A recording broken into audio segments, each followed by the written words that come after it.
राम। यह प्रवचन श्रद्धेय सेठ जी श्री जयदयाल जी गोयनका द्वारा भाद्रपद शुक्ल चतुर्दशी पैच संख्या 68 प्रवचन संख्या 5। विषय भगवान को याद करना एवं भजन की महिमा। प्रश्न, इस श्लोक का क्या अभिप्राय है? सकृदेव प्रपन्नाय तवास्मीति च याचते अभयं सर्वभूतेभ्यो ददाम्ये तद् व्रतं मम। वाल्मीकि रामायण युद्ध कांड सर्ग 18 श्लोक 33 में आया है। अर्थात जो एक बार भी शरण में आकर मैं तुम्हारा हूं ऐसा कहकर मुझसे रक्षा की प्रार्थना करता है, उसे मैं समस्त प्राणियों से अभय कर देता हूं। यह मेरा सदा के लिए व्रत है। उत्तर, इस श्लोक में भगवान ने कहा है कि मैं तुम्हारा हूं।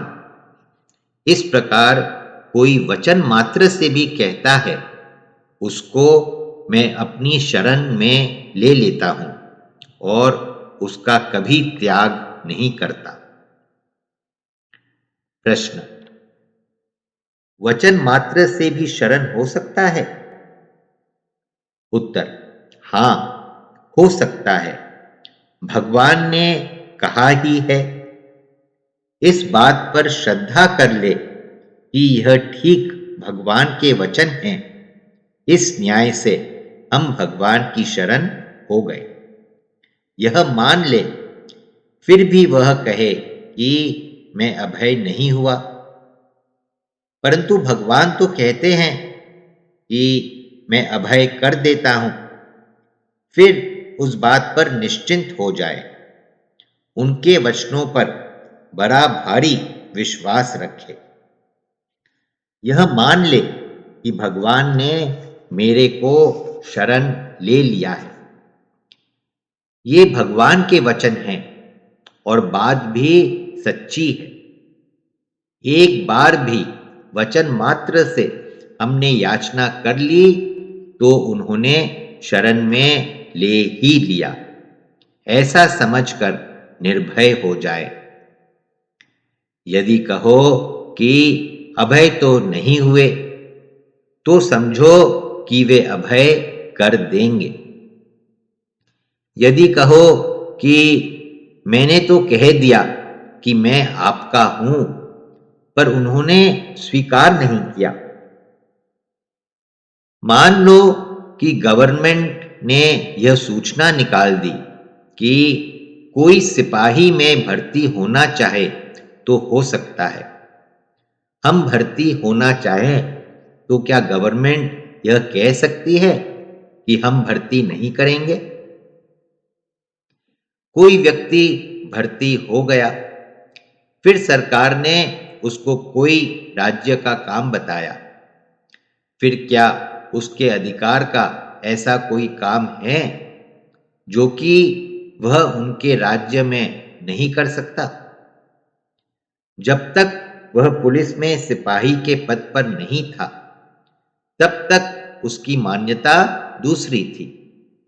जब भर्ती हो गया, तब दूसरी हो गई। पहले जब वह भर्ती होने के लिए जिस रास्ते से गया था, तो वहां कुछ लोग रास्ते में पेशाब आदि कर रहे थे। जब उसने उन लोगों से कहा था कि यहां पेशाब क्यों करते हो, तो उन लोगों ने उसको धमका दिया था। पीछे जब वह भर्ती होकर आया, तब उसने लोगों को धमकाया कि यहां पेशाब करते हो। अब वे ही लोग उससे डरते हैं। पहले वह स्वयं चोर डाकुओं से डरता था, अब चोर, डाकू उससे डरते हैं। ऐसे ही भगवान का भक्त बन जाने से अपने में निर्भयता आ जानी चाहिए। जैसे सिपाही अब अभय हो गया, ऐसे ही अपने को भी अभय हो जाना चाहिए। हम तो मान ले कि भगवान ने हमको स्वीकार कर लिया है। जब अपने को भगवान की शरण मिल गई तो अब किस चीज का भय है? एक आदमी ने पूछा कि भगवान का काम समझकर कैसे काम किया जा सकता है? उसको उत्तर दिया जाता है कि नौकर की तरह काम करे। वर्तमान में जैसे यह अपनी दुकान है, इसमें निष्काम कर्म क्या है? यह समझे कि यह दुकान भगवान की है और मैं भगवान का नौकर हूं। व्यवहार में भले ही वाणी से अपनी दुकान कह दे, परंतु हृदय से भगवान की दुकान समझे। इस प्रकार साधन करने से आगे जाकर निष्काम कर्म हो सकता है। प्रश्न: एक आदमी कहे कि मैं भगवान के शरण हूं और विहित यानी करने योग्य कर्म करता नहीं, तो क्या वह शरण है? उत्तर: वह भगवान की शरण को समझा ही नहीं। जैसे कि एक आदमी भर्ती तो गवर्नमेंट की नौकरी में हो गया, पर गवर्नमेंट का काम तो करता नहीं, अपने ही घर का काम करता है। गवर्नमेंट में भर्ती हुए सिपाही को तो सरकार का कानून मानना ही पड़ता है और सरकार का काम करना ही पड़ता है। आज तक हम लोग अपने मन की शरण हैं, भगवान की नहीं। भगवान की शरण होने पर तो उनके हुक्म आज्ञा के अनुसार चलना ही चाहिए।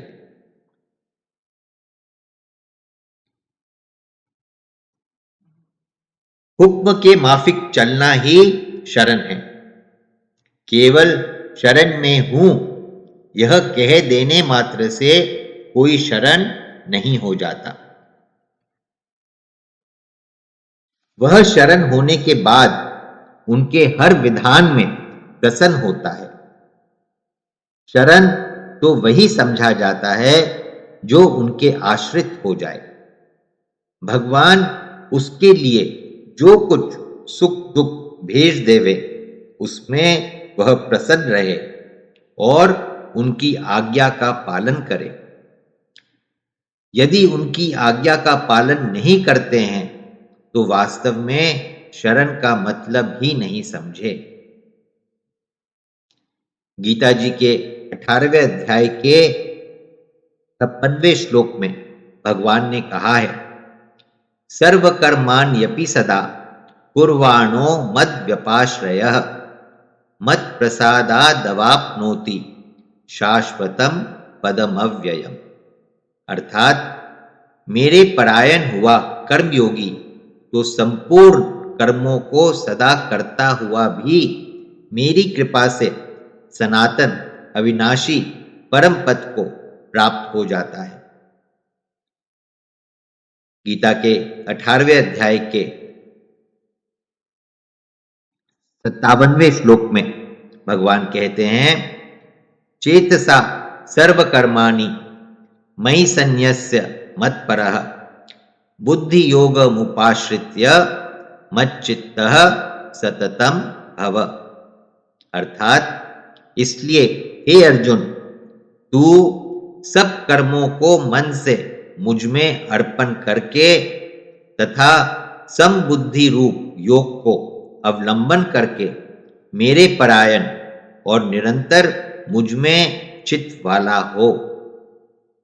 भाव यह है कि भगवान का जैसी आज्ञा है वैसे ही कर्म करे। भगवान की आज्ञा के माफिक चलते हैं तो उनकी शरण है। भगवान को याद करना, उनकी आज्ञा के माफिक चलना, उनके विधान में संतोष रखना ही उनकी शरण है। यदि कोई व्यक्ति मुझसे कहे कि मैं आपकी शरण हूं, तो फिर मैंने उससे कहा कि 5 अतिथि आए हैं, उनको जिमाओ, यानी कि भोजन करवाओ। उत्तर मिला, यह काम तो मैं नहीं कर सकता। तो फिर वह मेरी क्या शरण हुआ? भगवान ने जो आज्ञा दी है उनका तो पालन करता नहीं और कहता है कि मैं भगवान की शरण हूं, तो वास्तव में वह शरण नहीं है। उसकी नीयत तो यह होनी चाहिए कि मैं भगवान की शरण होना चाहता हूं, तो धीरे धीरे वह शरण हो जाता है। उसमें कोई कमी रह जाती है तो भगवान के यहां से छूट भी मिल जाती है, या यह भी हो सकता है कि भगवान उसकी कमी की तरफ देखें ही नहीं, उसको शरण में ले ले। भजन का रास्ता बड़ा अच्छा है। एक भजन के प्रताप से ही सब कमी दूर हो सकती है। भजन की ऐसी सामर्थ्य है कि उसके अंतःकरण को साफ करके सारी त्रुटियों को दूर कर सकता है। भजन से ही ध्यान हो सकता है। भगवान की मूर्ति सामने रखकर उनके नेत्रों से नेत्र मिलाकर उनमें चेतनता की भावना करें, यानी यह समझे कि इस मूर्ति में भगवान प्रत्यक्ष है।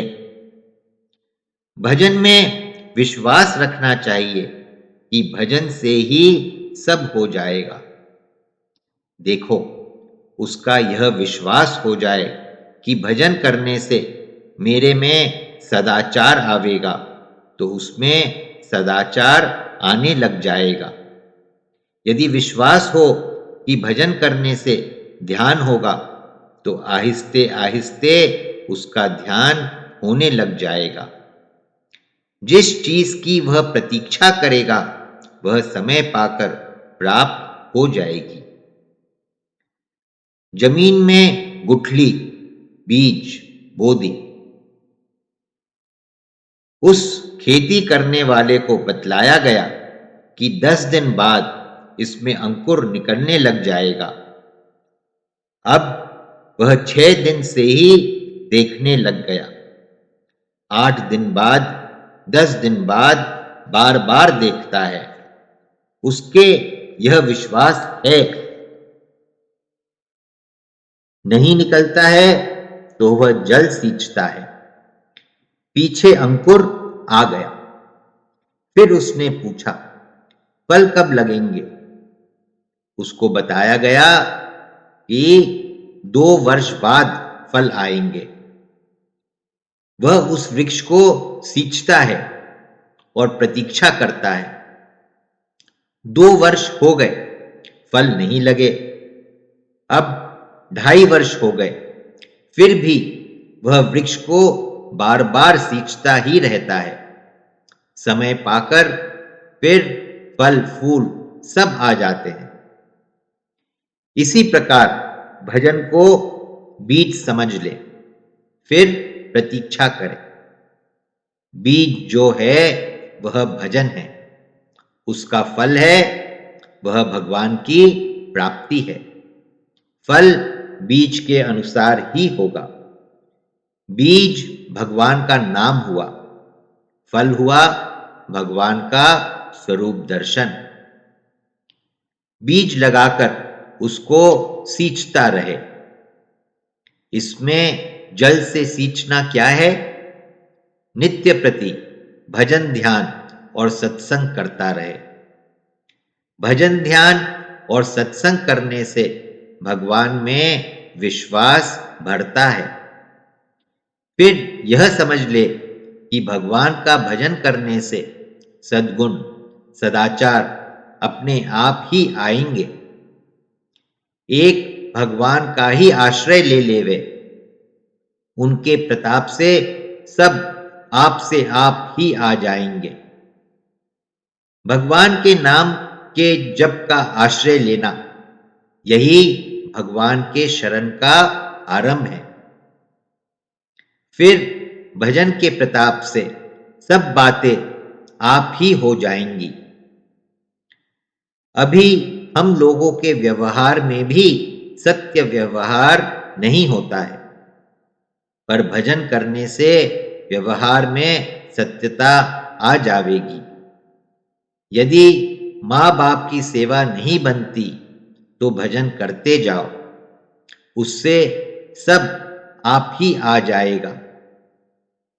यह मान ले कि भजन करने से दैवी संपदा के सब गुण आ जाएंगे। दैवी संपदा के गुण कम आए तो खूब भजन करो। कपड़ा साबुन से साफ होगा, अगर कम साफ हुआ तो फिर साबुन लगाओ और घिसो। साफ साबुन से ही होगा, नहीं हुआ तो घिसते जाओ। ऐसे ही यदि सद्गुण सदाचार नहीं आए तो भजन करते जाओ। अंतःकरण में जिसके ज्यादा दाग होता है वह ज्यादा रगड़ने से जाता है। दाग ज्यादा है तो जाएगा भजन से ही। कपड़ा साफ होने के बाद ही उस पर रंग चढ़ेगा। ऐसे ही अंतःकरण शुद्ध होने पर ही भक्ति रूपी रंग चढ़ेगा। नारायण नारायण नारायण श्रीमन्नारायण नारायण श्रीमन्नारायण नारायण श्रीमन्नारायण नारायण श्रीमन्नारायण नारायण श्रीमन्नारायण नारायण श्रीमन्नारायण नारायण श्रीमन्नारायण नारायण श्रीमन्नारायण नारायण नारायण नारायण